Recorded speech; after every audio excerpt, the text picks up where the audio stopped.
recently we celebrated our Easter. So ఈ మధ్య మనం యేసు ప్రభు మరణించి పునరుత్థానుడయ్యాడనేది ఈస్టర్ అంటాము, అది మనం చేసుకున్నాం. So the resurrected Lord appeared to the disciples. That is the thing. మనం ఇక్కడ గమనించాలి ఏంటి అని అంటే, యేసు ప్రభు మరణించి ఆయన చనిపోయి 3 రోజులకు లేచిండు. లేచిన తర్వాత ఆయన తన శిష్యులందరికీ కనబడ్డాడు. So when Jesus Christ was in this world, he went to village after village, he preached the gospel. యేసు ప్రభు ఈ లోకంలో ఆయన ఉన్నప్పుడు ఊరూరు తిరిగి సువార్తను చెప్పిండు. So he healed the sick people, he delivered from the demon, lot of miracles had happened. So ఆయన ఊరూరు తిరిగి సువార్తను ప్రకటించాడు. ఎవరికైనా బాగలేకపోతే వారికి బాగు చేశాడు. ఆ దయ్యముల చేత పీడించబడుతుంటే వారిని విడుదల చేశాడు. ఆ విధంగా మంచి కార్యాలు చేశాడు ఆయన. So the resurrected Lord first appeared to Mary Magdalene. పునరుత్థానుడైన యేసుక్రీస్తు ఆయన మేరీ మగ్దలేనా అనే ఆమెకు మొదటిగా ఆయన కనబడ్డాడు. So if you read, she was near the cross until the last moment. ఆమె గురించి మనం ఆలోచించినట్లయితే, యేసు ప్రభు చనిపోయిన రోజు మనం చూసినట్లయితే ఆమె ఆ చివరి ఘట్టం వరకు సిలువ దగ్గరే ఉన్నది ఆమె. So she came first to the tomb to see Jesus' body. So ఆ విధంగా యేసు ప్రభు 3 రోజులు అయినాక ఆయన యొక్క దేహాన్ని చూడడానికే, శరీరాన్ని చూడడానికి ఆమె మొదటిగా వచ్చింది. So the resurrected Lord appeared more than 12 times to the disciples and the believers. పునరుత్థానం తర్వాత యేసు ప్రభు తన శిష్యులకు, ఆయన నమ్ముకున్న విశ్వాసులకు 12 సార్లు ఆయన కనబడ్డాడు. The resurrected Lord never went to village after village to preach the gospel. He went to the disciples and the believers and again spoke to them. ఆయన పునరుత్థానుడైన తర్వాత ఆయన విశ్వాసుల దగ్గరికి, శిష్యుల దగ్గరికి పోయి వారి విశ్వాసాన్ని ఆయన బలపరిచాడు. So from the word of God we can see why the resurrected Lord appeared to the disciples again and again. What he said, what he did, that we are going to meditate in a short time. So ఈ కొద్ది నిమిషాలు మనం పునరుత్థానం తర్వాత యేసు ప్రభు ఆయన శిష్యులకు, విశ్వాసులకు ఆయన కలిశాడు. కాబట్టి ఆయన ఎందుకు వారిని కలిశాడు, లేక వారిని ఎందుకు ఆయన మాట్లాడాడు వారితో అనేది మనం కొన్ని నిమిషాల్లో మనం చూద్దాం. So the first purpose was to give you a message and a ministry. So మొట్టమొదటిగా మనం గమనించాలి ఏంటంటే, వారికి ఒక సమాచారం ఆయన ఇస్తూ ఉన్నాడు. తర్వాత ఆ సమాచారాన్ని బట్టి వాళ్ళు ఏమి పని చేయాలో, అంటే పరిచర్య చేయాలో కూడా చెప్తూ ఉన్నాడు. So that message is gospel, the good news of salvation through faith in Jesus Christ. అదేమిటి ఆయన చెప్పిన మంచి మాటలు ఏమిటి అని అంటే, యేసునందు విశ్వాసం ఉంచితే మనకు నిత్య జీవం ఉంటుంది, రక్షణ ఉంటుంది అనే చెప్పే విషయం అది. So Apostle Paul says this in 1 Corinthians chapter 15 verse 3 and 4. కాబట్టి అపోస్తలుడైన పౌలు 1 కొరింథీ 15:4లో ఈ మాట చెప్తాడు, లేఖనముల ప్రకారము 3వ దినమున లేపబడెను. What I received I pass on to you as a first importance, that Christ died for our sins according to the scripture. He was buried, he was raised on the third day according to the scripture. కాబట్టి లేఖనాల ప్రకారము యేసు ప్రభు మరణించాడు, సమాధి చేయబడ్డాడు, తిరిగి లేచాడు. నేను ఏది పొందుకున్నానో అదే నేను మీకు తెలియజేస్తూ ఉన్నాను. So what is the message? So దేవుడు మనకిచ్చిన సమాచారం ఏంటిది? So Almighty God came to this world in the name of Jesus. So సర్వశక్తిమంతుడైన దేవుడు ఆయన యేసు అనే నామములో ఈ లోకానికి వచ్చాడు. He lived in this world. ఆయన ఈ లోకంలో జీవించాడు. He died on the cross for each one of us. ఆయన మనందరి పాపాల నిమిత్తం సిలువలో మరణించాడు. He was buried. ఆయన సమాధి చేయబడ్డాడు. He was resurrected. ఆయన సమాధిలో నుంచి తిరిగి లేచాడు. He is living in our midst ever and ever. So ఇప్పుడు మనం గమనించినట్లయితే ఇంకా ఇప్పటి నుండి నిత్యత్వం వరకు ఆయన ఎల్లప్పుడూ మనలో, మన మధ్య ఆయన నివాసం చేస్తూ ఉన్నాడు. So that is the gospel Lord has given to us. So ప్రియులారా, ఇది దేవుడు మనకిచ్చిన మంచి మాట, సమాచారం ఇది. So the Lord given another ministry also to us. So దేవుడు మనకు ఇంకొక పరిచర్య ఆయన మనకిచ్చాడు. Matthew chapter 28 verse 18 to 20 if we read. So మత్తయి సువార్త 28వ అధ్యాయం. So then Jesus came to them and said, all authority in heaven and earth has been given to me. Therefore go and make disciples of all nations, baptizing them in the name of the Father, Son and the Holy Spirit. So మత్తయి సువార్త 28వ అధ్యాయం 18వ వచనం. అయితే యేసు వారి యొద్దకు వచ్చి, సర్వ లోకమందును భూమి మీదను నాకు సర్వాధికారం ఇవ్వబడి ఉన్నది, కాబట్టి మీరు వెళ్ళి సమస్త జనులను శిష్యులుగా చేయండి. Go, make disciples, baptize them, teach them. అంటున్నాడు. వెళ్ళి చెప్పండి, నమ్మి విశ్వాసం ఉంచిన వారికి బాప్తిసం ఇవ్వండి అని దేవుడు చెప్తున్నాడు. So the message is gospel. The ministry is going and telling the gospel to others. So మనకిక్కడ దేవుడు మనకిచ్చిన సువార్త అనే మంచి మాటలు అందరికీ చెప్పాలి. That's why in Viswavani we are sending missionary throughout India. కాబట్టి అందుకే విశ్వవాణి వారు ఈ దేశమంతా కూడా సేవకులను పంపిస్తూ ఉన్నారు. They have a message, they have a ministry, they are going and sharing about Jesus Christ. So కాబట్టి ఇక్కడ దేవుడిచ్చిన మాటలు ఉన్నాయి, అంటే మంచి మాటలు.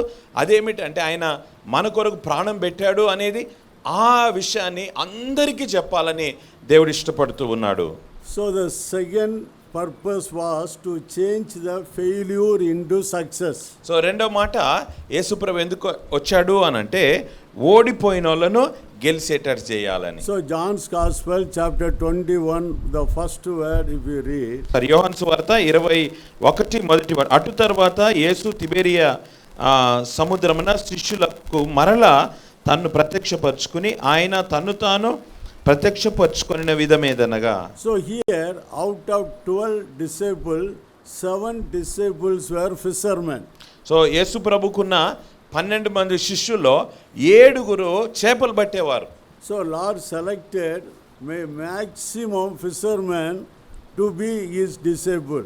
సో యేసు ప్రభు జాలరులను ఆయన శిష్యులుగా ఆయన ఎన్నుకున్నాడు. The 7 people are fishermen. యేసు ప్రభు ఆయన శిష్యులు 12 మంది, అందులో 7 చేపలు పట్టేటోళ్ళు. So after the burial of the Lord Jesus Christ, the disciple thought Jesus Christ died. Let us go back again to the old work, fishing. 12 మంది వాళ్ళు అనుకున్నారు ఆయన చచ్చిపోయిండు, పాతి పెట్టిండ్రు, ఇంకా మన పనికి మన బోధం ఆయన సంగతి అయిపోయింది అనుకున్నారు. So the whole night they tried, they did not get anything. So ఆ రోజు ముందు రోజు వాళ్ళు రాత్రంతా సముద్రంలో ఉండి చేపలు పడుతున్నారు, ఒక్క చేప కూడా పడలే. So if you look into the fishermen, you know, going into the deep sea, we cannot go, we will be fearful. But the fishermen are really courageous people. Also, they are very strong people. చేపలు పట్టడానికి ఆ నదిలో కానీ సముద్రంలో పోవడానికి కానీ మనకు ఒక్కొక్కసారి భయం అవుతుంది, కానీ వాళ్ళు మట్టుకు జర్రున పోతారు లోపలికి. So if we don't have patience, we cannot catch the fish. So ఒకవేళ మనకు ఓర్పు లేకపోతే మన చేపలు పట్టలేం. So the God's work also, we need courage. Cowards cannot do God's work. ఇక్కడ మనం తెలుసుకోవాలి ఏంటంటే పిరికోళ్ళు దేవుని పని చేయలేరు. దేవుని పని చేయాలంటే ఏం కావాలా? ధైర్యం కావాలా. Also patience needed, sharing the gospel. We have to pray. Patiently we have to wait. కాబట్టి ఓపికతో మనం ఎదురు చూడాలా, సువార్త చెప్పాలా, దేవుని మాటలు చెప్పాలా, వాళ్ళు దేవుని మాటలు నమ్మేటట్టుగా మనం వారి కొరకు ఎదురు చూడాలా, ప్రార్థన చేయాలా. Prayerfully we have to talk to the people. కాబట్టి ప్రార్థనాపూర్వకంగా అందరూ యేసు ప్రభువుని నమ్ముకునే విధంగా మనం ప్రార్థన We చేయాలి. should be focused on our work. So దేవుడు మనకిచ్చిన పనేదో ఆ పని పైన మనం కేంద్రీకరించాలా. So this highly talented fishermen, they went to the fishing, whole night they tried. కాబట్టి వీళ్ళెంతో నిపుణులు, రాత్రంతా ప్రయాసపడ్డారు కానీ ఒక్క చేప పట్టలేదు. So early in the morning Jesus stood on the shore. కాబట్టి ఈ వాక్యంలో మనం చూసినట్లయితే తెల్లవారగానే యేసు ప్రభు ఒడ్డున నిలబడ్డాడు. But they are not able to recognize this as Jesus. ఈయనే యేసు ప్రభు అని వాళ్ళు గుర్తించలేకపోయారు. Here Jesus called the disciple, friends, have not you any fish? శిష్యులను యేసు ప్రభు పిలిచి అంటూ ఉన్నాడు కదా, ఏదైనా తినడానికే మీ దగ్గర చేపలు ఉన్నాయా అని అడుగుతూ ఉన్నాడు. So they said no. వాళ్ళు చెప్పిన మాట ఏంటంటే, చేపలు పట్టడానికి పోయినాం కానీ మా దగ్గర చేపలు లేవు. So immediately Jesus said, throw your net on the right side of the boat, you will find some. So ఆ యేసుప్రభు అంటూ ఉన్నాడు, కుడి వైపుకు మీరు మీ వల వేయండి, మీకు చేపలు దొరుకుతాయి అని అన్నాడు. So they put it in the right side, they got large number of fish.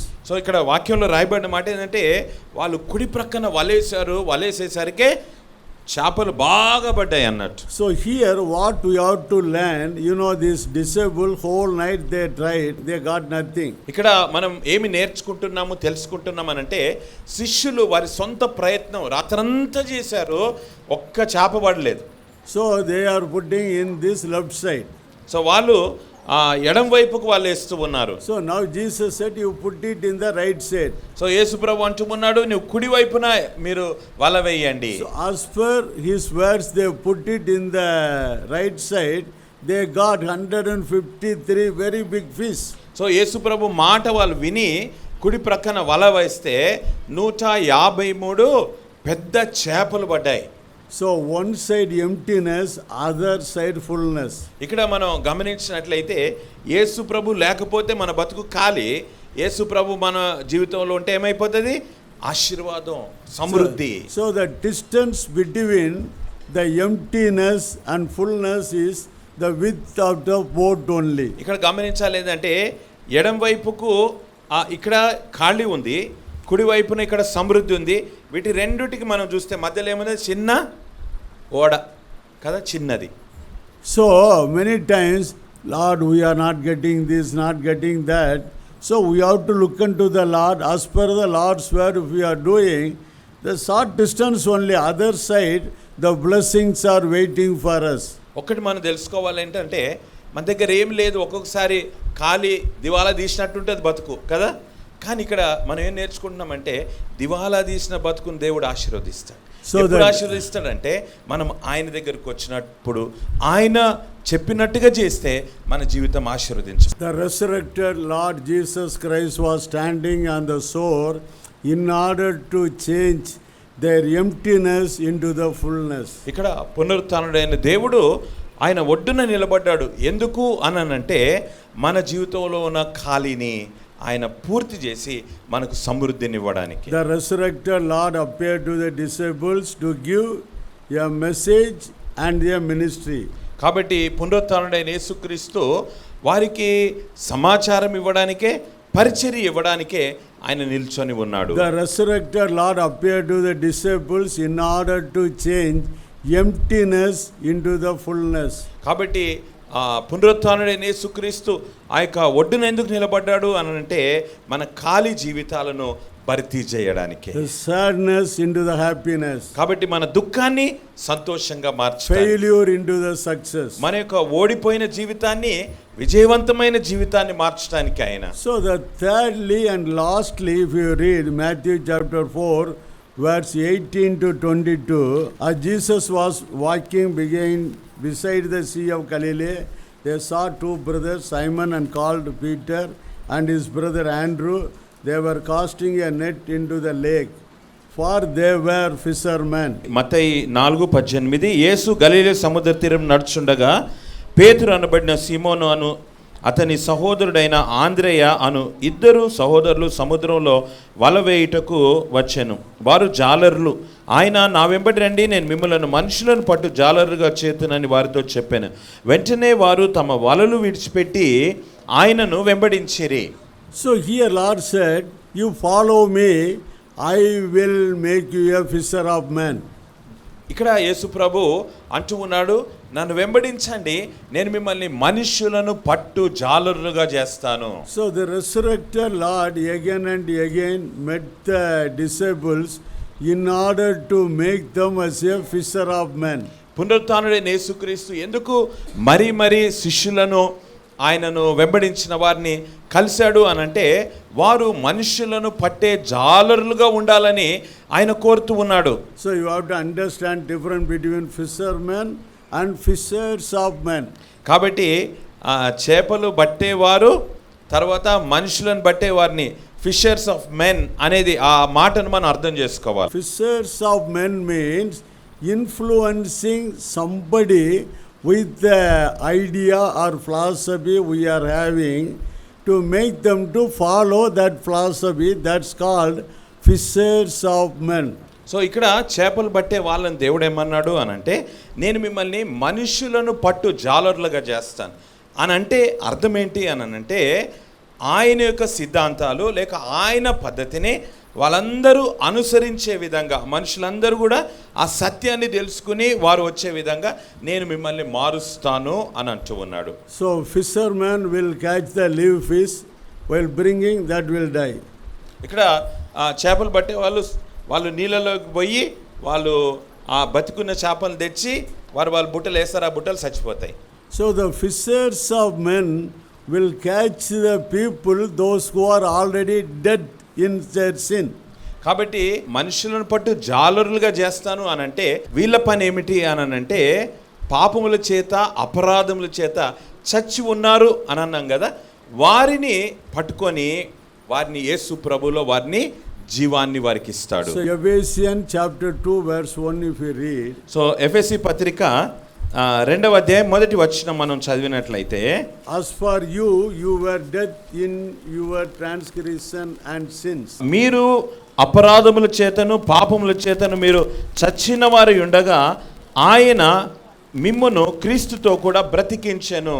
So 4th and 5th word if you read, but because of his great love for us, God who is rich in mercy made us alive with Christ even when we are dead in transgression. 4-5 వచనాలు చూస్తే ఆయనను దేవుడు కరుణా సంపన్నుడై ఉండి మన అపరాధముల చేత చచ్చిన వారై ఉండినప్పుడు సహితము మన ఎడలు చూపిన తన మహా ప్రేమ చేత మనను క్రీస్తుతో కూడా బ్రతికించెను.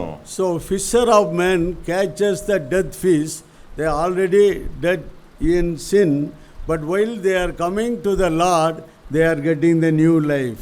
ఇక్కడ మనుషులను పట్టు జాలర్లు అని అన్నప్పుడు మనం అర్థం చేసుకోవాలి ఏంటంటే దేవుని వాక్యాన్ని వారికి పంచి వారి పాపంలో ఉండి వారు ఒక విధంగా చచ్చిపోయిన వాళ్ళలాగా ఉంటే దేవుని వాక్యం వారికి మనం బోధించినప్పుడు వారు ఏమవుతారు? బ్రతుకుతారు. So once we were all in death. So ఒకనాడు మేమందరం కూడా అలాగా ఉన్న పరిస్థితి. Somebody came and shared the gospel to us. ఎవరో వచ్చి యేసు ప్రభు యొక్క సువార్తను చెప్పారు మాకు. We accepted Jesus Christ as our personal savior. ఆ విధంగా యేసు ప్రభువును మేము అంగీకరించాం. So the Lord has given a new life to us. So ఇప్పుడు దేవుడు మనకు ఒక కొత్త జీవితాన్ని ఇచ్చాడు. Now we are living with Lord Jesus Christ. So what a glorious privileged life. So ఇప్పుడు మనం యేసుక్రీస్తుతో కూడా జీవిస్తూ ఉన్నాము కదా, ఇదెంత గొప్ప జీవితం మనకు. So John's Gospel 21 verse 10, Jesus said to them, bring some of the fish you have just caught. 21వ అధ్యాయం యోహాను సువార్త మనం చూసినట్లయితే ఆయన అంటూ ఉన్నాడు, మీరు ఇప్పుడే పట్టిన చేపల్లో కొన్ని తీసుకొని రండి. So this is the very important thing. Jesus is asking, bring some of the fish you just caught. కాబట్టి మీరు ఇప్పుడే పట్టిన చేపల్లో కొన్ని తీసుకొని రండి అని వారితో చెప్పాను. So what I want to ask you is, how many people came to the Lord through you? So ఇక్కడ నేను మిమ్మల్ని అడుగుతున్నా అంటే మీరు యేసు ప్రభువుని నమ్ముకున్నారు, మిమ్మల్ని బట్టి ఇంకెంతమంది యేసు ప్రభువుని నమ్ముకున్నారు? So the Lord has given a message and ministry to you. So దేవుడు మనకు ఒక సమాచారం ఇచ్చాడు, పరిచర్య మనకిచ్చాడు. So the Lord changed your emptiness into fullness. ఆయన మన ఖాళీని భర్తీ చేశాడు, సమృద్ధినిచ్చాడు దేవుడు. So Lord will made you as a fisher of men. ఆయన మనుషులను పట్టే జాలరులుగా దేవుడు మనల్ని చేశాడు. But Lord is expecting fish from you. So ఇప్పుడు దేవుడు మనందరం కూడా ఇంకొకరికి సువార్త చెప్పి వారందరినీ ఆయన దగ్గరికి తీసుకురావాలని ఆయన ఎదురు చూస్తూ ఉన్నాడు. For how many people you shared the gospel? So ఒకసారి ఇక్కడ దేవుని నమ్ముకున్న వాళ్ళందరూ మనం ఆలోచించాలి ఏంటంటే ఎంతమందికి మనం సువార్తను ప్రకటించాం, ఎంతమందికి యేసుప్రభు గురించి చెప్పాం మనం. How many people came to the Lord through Jesus Christ? కాబట్టి మనం సువార్త చెప్పడం ద్వారా ఎంతమంది యేసుప్రభుని నమ్ముకున్నారు, అది ప్రాముఖ్యం. But Jesus is asking, bring some of the fish just you caught. So యేసుప్రభు అడుగుతున్నాడు, ఏమంటున్నాడంటే ఇప్పుడే మీరు పట్టిన చేపల్లో కొన్ని తీసుకొని రండి. So let us dedicate ourselves, Lord, I will bring more fishes. I will bring more people to you. దేవునికి మన జీవితాలను ఇద్దాం, చెప్దాం దేవునికి, ప్రభువా నేను మనుషులు పట్టే జాలరుగా ఉంటాను, నేను ఎంతో మందిని నీ గురించి తెలియని వారికి నేను చెప్తాను, వారిని కూడా నీ దగ్గర తీసుకొస్తాను ప్రభువా అని. Let us commit ourselves to the Lord. So ఈ సమయంలో మనం ఒక్కసారి మనల్ని మనం దేవునికి అప్పగించుకుందాం.